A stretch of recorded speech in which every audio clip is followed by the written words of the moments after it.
Забавные истории. Дорогая ночь любви. Оноре де Бальзак.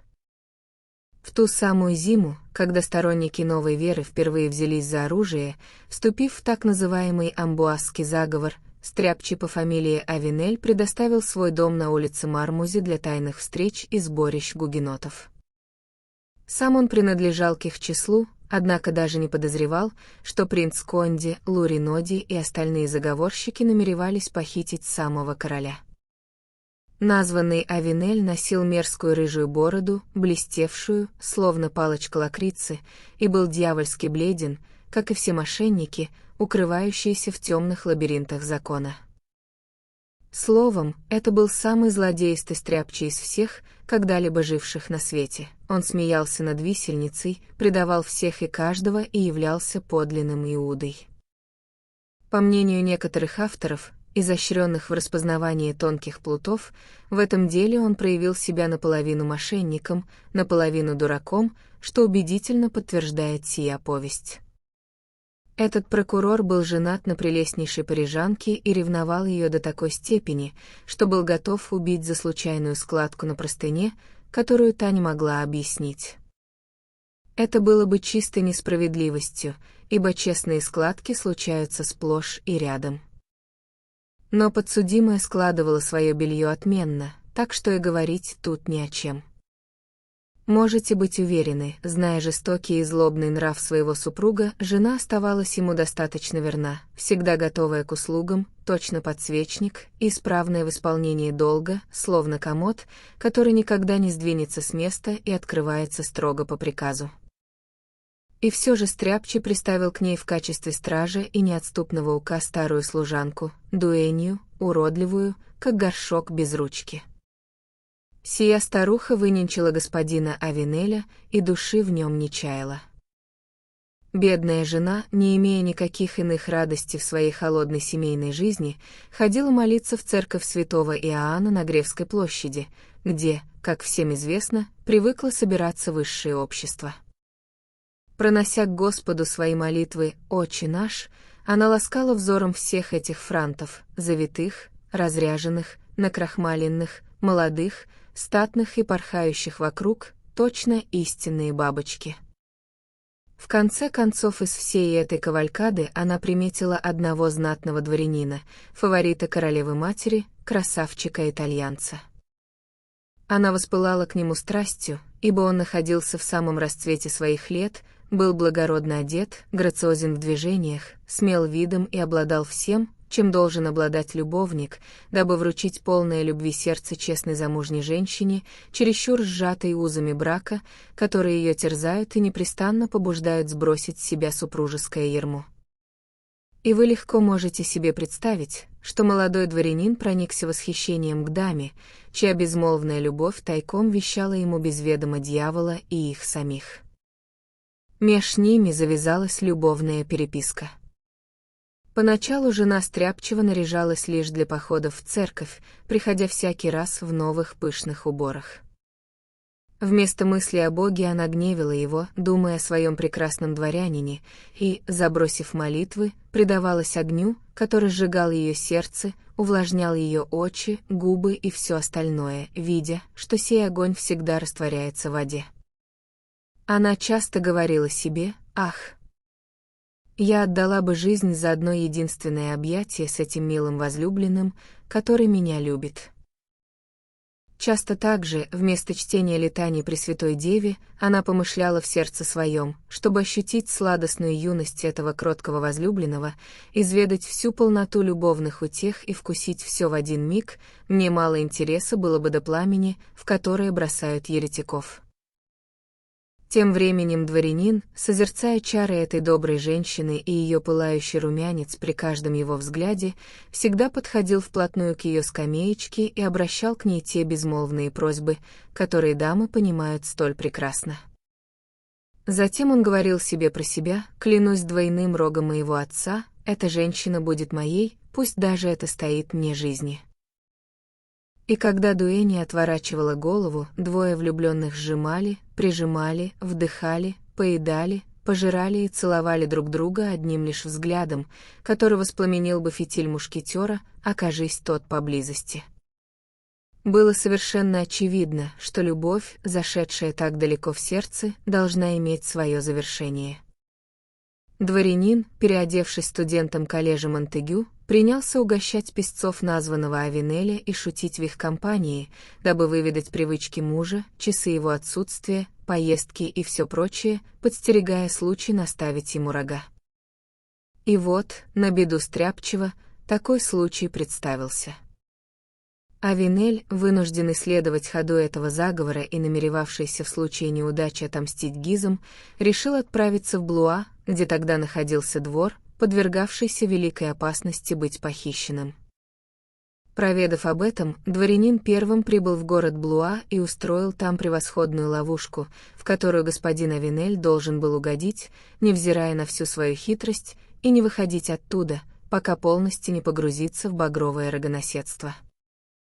Названный итальянец, хмельной от любви, созвал всех своих пажей и вассалов и расставил их таким образом, что по прибытии Стряпчего, его жены и дуэни во всех постоялых дворах, где они желали остановиться, им заявляли, будто заведение переполнено по причине пребывания двора и им надлежит искать другое место. Затем дворянин так договорился с хозяином гостиницы «Заходящее солнце», что забрал в свое распоряжение весь дом и занял его, не оставив там никого из прежних слуг. Для большей верности господин отослал названного хозяина и его людей в деревню, а на их место поставил собственных слуг, дабы Стряпчий ничего не проведал о сём уговоре. И вот мой добрый дворянин размещает своих друзей, прибывших ко двору, в постоялом дворе, а себе оставляет комнату, расположенную аккурат над теми покоями, куда он намеревается поселить свою прекрасную госпожу и ее Стряпчего и дуэнью, предварительно прорезав в половицах люк. Его управляющему было поручено играть роль трактирщика, пажи были одеты постояльцами, а служанки — служанками постоялого двора. Он ждал лазутчиков, которые должны были доставить к нему действующих лиц этой фарсы, то есть жену, мужа и дуэнью, и ни один из них не заставил себя ждать. Видя огромное богатство великих лордов, купцов, воинов, чиновников и прочих людей, привлеченных пребыванием юного короля, двух королев, Гизов и всего двора, никто не имел права удивляться или вести речи о плутовской ловушке либо о путанице, происходившей в заходящем солнце. И вот господин Авинель по своем прибытии метался вместе с женой и дуэней от постоялого двора к постоялому двору, почитая за великое счастье быть принятыми в заходящем солнце, где галантный дворянин уже распалялся, а любовь горела жарким пламенем. Когда Стряпчего поселили, любовник стал прогуливаться по двору, высматривая и поджидая взгляда дамы. И ждать ему пришлось недолго, поскольку прекрасный Авинель, вскоре глянув во двор по обычаю дам, узнала там с великим трепетом сердце своего галантного и любезного дворянина. Отсего она сделалась безмерно счастлива, и если бы по счастливой случайности они оба остались наедине хотя бы на каплю времени, этому доброму дворянину не пришлось бы долго ждать своего счастья, настолько она пылала любовью с головы до ног. Как жарко в лучах этого господина! — молвила она, имея в виду солнце, ибо оно светило тогда немилосердно. Услышав это, Стряпчий бросился к окну и узрел моего дворянина. «Да. Тебе надобно, господ, моя дорогая?» — закричал Стряпчий, хватая ее за руку и швыряя на кровать, точно мешок с бумагами. «Запомни, если сбоку у меня висит пенал, а не шпага, то в этом пенале помещается перочинный ножик, и сей ножик войдет аккурат в твое сердце при малейшем подозрении в супружеской неверности. Кажется, я где-то уже видел этого господина». Стряпчий был столь ужасающе зол, что дама поднялась и ответила ему: «Что ж, убей меня. Я не боюсь тебя обмануть. И никогда больше не прикасайся ко мне, наговорив таких угроз. Отныне я буду думать лишь о том, чтобы спать с любовником, куда более ласковым, чем ты. Ну-ну, моя крошка. молвил Стряпчий, немало изумившись. Мы зашли слишком далеко. Поцелуй меня, птичка, и прости. Я не стану ни целовать тебя, ни прощать. Отрезала она. Ты сущий злодей. Разгневанный Авинель восхотел взять силой то, в чем жена ему отказала, и отсюда произошла баталия, из которой супруг вышел сплошь исцарапанным.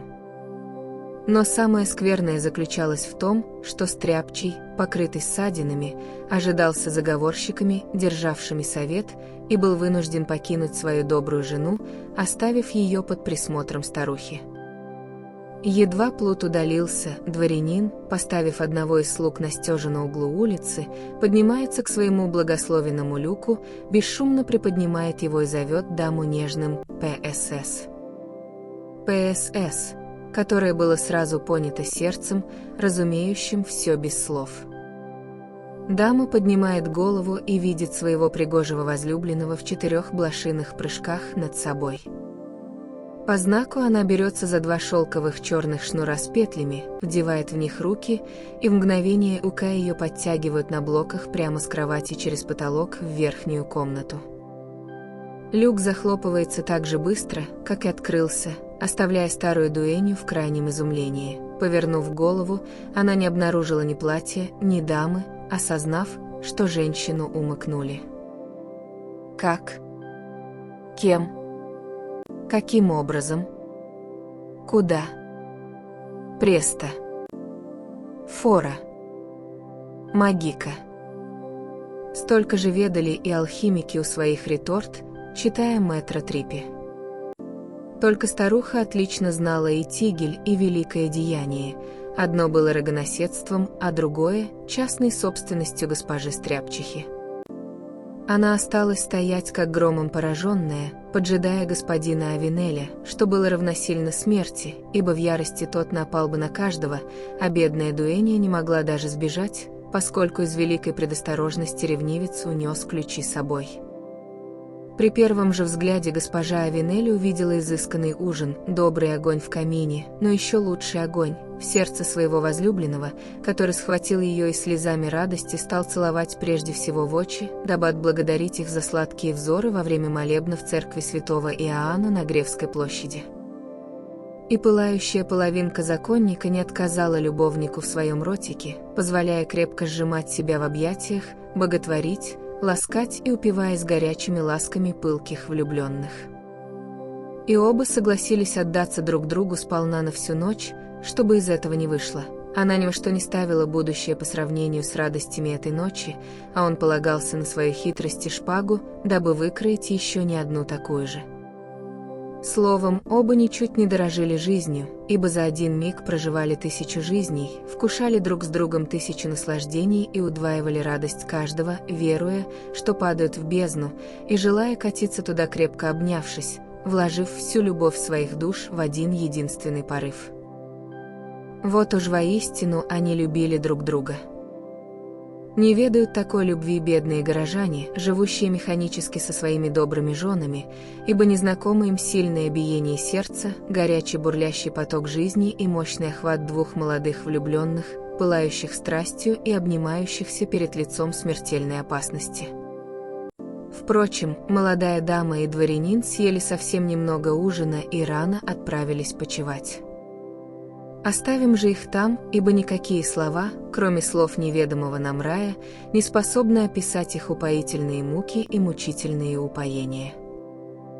Тем временем супруг, увенчанный рогами столь основательно, что всякая память о браке была смыта любовью, названный Авинель оказался в превеликом затруднении.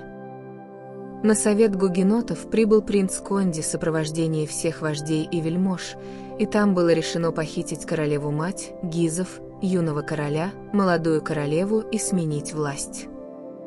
Дело становилось серьезным. Стряпчий, чувствуя, что его голова на кону, не замечал выраставших у него рогов и побежал разглашать заговор кардиналу Лотаринскому. Тот отвел Плута к своему брату-герцогу, и все 3 держали совет, щедро осыпая господина Авинеля похвалами. Лишь к полуночи его с превеликим трудом отпустили, и в этот час он тайно покинул замок. В сей самый миг пажи дворянина и вся его дворовая челядь справляли веселый ужин в честь нежданной свадьбы своего господина. И вот, явившись в самый разгар веселья, среди хмеля и радостных кликов, Стряпчий был осыпан насмешками, шутками и хохотом, от которых ему стало тошно еще на подходе к комнате. Бедная служанка хотела было заговорить, но Стряпчий с ходу даровал ей удар в живот и жестом повелел молчать. Затем он пошарил в саквояже и извлек оттуда добрый кинжал. Пока он открывал и закрывал его, откровенный, наивный, радостный, любовный, прелестный и поистине ангельский хохот, сопровождаемый весьма понятными словами, донесся сверху через люк. Хитроумный Стряпчий задул свечу и сквозь щели в половицах увидел свет, который смутно раскрыл ему всю тайну, ибо он узнал голос своей жены и голос ее бойца. Супруг схватил дуэнью за руку, тихонько поднялся по лестнице, разыскивая дверь покоев, где находились влюбленные, и не преминул ее найти. Представьте себе, как настоящий суровый и грубый Стряпчий, он вышиб дверь и одним прыжком оказался на кровати, где застал свою жену полураздетой в объятиях дворянина. «Ах!» — вскрикнула она. Возлюбленный, уклонившись от удара, попытался вырвать кинжал из рук плута, крепко державшего оружие. И вот в этой борьбе не на жизнь, а на смерть супруг, чувствуя себя стесненным своим противником, хватившим его мертвой хваткой железных пальцев, и будучи искусанным собственной женой, которая рвала его с великим усердием, грызя, точно собака кость, во мгновение ока придумал лучший способ тешить свою ярость. Тогда новоявленный рогоносец, повинуясь бесовскому навету, злыднем повелел слугам связать влюбленных шелковыми шнурами от люка. Отбросив кинжал, он принялся помогать дуэни скручивать их. Едва дело было сделано, он затолкал им в рты ветошь, дабы заглушить крики, и без единого слова снова кинулся к своему доброму кинжалу. В этот самый миг в комнату ворвались офицеры герцога де Гиза, которых во время драки никто не слышал, они перевернули весь дом вверх дном в поисках господина Авинеля. Сии солдаты, внезапно привлеченные криками пажей дворянина, которых связали, заткнули им рты и едва не пришибли, бросились между человеком с кинжалом и влюбленными. Они обезоружили его и исполнили свое поручение, арестовав Стряпчего, его жену и дуэнью, дабы отвезти всех троих в замковую тюрьму. В то же время люди Гизов, узнав одного из друзей своего господина, с которым в тот час королеве отчаянно требовалось посоветоваться и которого им было велено призвать на совет, предложили дворянину проследовать с ними. Дворянин, быстро развязавшись и одевшись, шепнул начальнику конвоя, чтобы тот ради него и из любви к нему позаботился держать мужа подальше от жены. Он пообещал офицеру свое покровительство, продвижение по службе и даже несколько динариев, если тот проявит полное послушание в всем деле. Для большей верности он изложил ему подоплеку всей истории, добавив, что если муж окажется на расстоянии удара от этой прекрасной дамы, то наверняка всадит ей кинжал в живот, от чего она уже никогда не оправится. Наконец, он приказал поместить даму в замковую тюрьму, в приятный покой на уровне садов, а Стряпчего бросить в надежное подземелье, обязательно сковав ему руки и ноги. Названный офицер обещал все исполнить и устроил все по желанию дворянина, который проводил даму до самого замкового двора, заверяя ее, что сие дело сделает ее вдовой, и он, быть может, возьмет ее в законный брак. И в самом деле, господин Авинель был брошен в сырое подземелье без воздуха, а его прелестная жена помещена в комнату над ним из уважения к ее возлюбленному. Им был господин Сципион Сардини, дворянин из Лукки, чрезвычайно богатый и, как уже говорилось, друг королевы Екатерины Медичи, ведавший в то время всеми делами вкупе с Гизами. Затем он быстро поднялся в покое королевы, где проходил тогда Великий Тайный Совет. Там итальянец узнал о происходящем и об опасности, грозившей двору.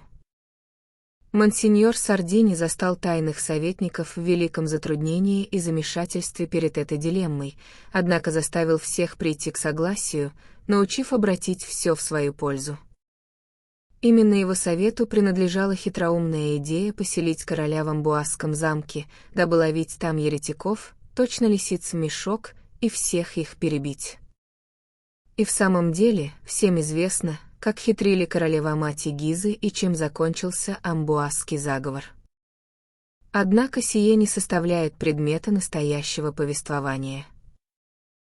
Когда поутру все покинули покои королевы-матери, где все уже было устроено, монсеньор Сардини, ничуть не забывший о своей любви к прекрасной Авенель, хоть он и был в то время без памяти влюблен в красавицу Лемёй, фрейлину королевы-матери и ее родственницу по дому Лутур де Тюрен, спросил, почему добрый Иуда упрятан в клетку. Тогда кардинал Лотарингский поведал ему, что вовсе не намеревается причинять вред этому плуту, однако, опасаясь его раскаяния и ради большей верности его молчания до завершения дела, убрал его с дороги и освободит в надлежащее время. «Освободить его!» — воскликнул Луканец. «Ни за что! Суньте его в мешок да сбросьте старый черный суконный балдахин прямо в Луару. Во-первых, я его знаю. Он не из тех людей, что простят вам свое заточение и обязательно вернется к протестантской церкви. Стало быть, избавить ее от еретика будет делом, угодным Господу. Во-вторых, никто не узнает ваших тайн, и ни один из его единомышленников даже не подумает спросить вас, куда он делся, ибо он предатель. Позвольте мне устроить побег его жене и устроить все остальное, я избавлю вас от этих хлопот. Ха-ха, молвил кардинал. Ты даешь добрый совет. Но прежде чем взвесить твое предложение, я велю стеречь их обоих еще пуще. Эй, кто там? Явился начальник стражи, которому было приказано не допускать ни одной живой душе, кем бы она ни была, никакого общения с двумя узниками.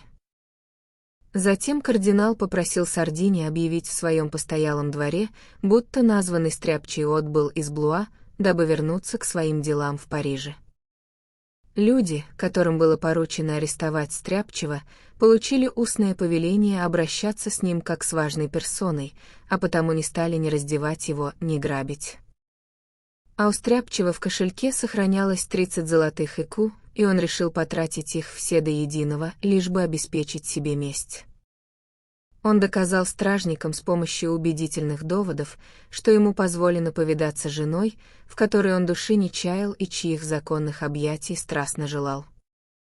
Монсеньор Сардини, опасаясь за свою возлюбленную из-за соседства с этим рыжим ученым Плутом и весьма тревожась за ее судьбу, решил умыкнуть ее ночью и переправить в безопасное место. Для этого он нанял нескольких лодочников вместе с их судном, поставив их подле моста, и приказал 3 самым проворным своим слугам перепилить решетку камеры, схватить даму и привести ее к садовой стене, где он будет ее поджидать. Сделав сии приготовления и купив добрые напильники, он и спросил поутру аудиенцию у королевы-матери, чьи покои располагались аккуратно цитаделью, где томились названный Стряпчий и его жена, полагая, что королева охотно потворствует этому побегу. Вскоре он был принят ею и умолял не поставить ему в вину то, что по подстрекательству кардинала и герцога де Гиза он вызволит эту даму. Кроме того, он весьма настойчиво убеждал ее сказать кардиналу, дабы тот сбросил Стряпчего в воду.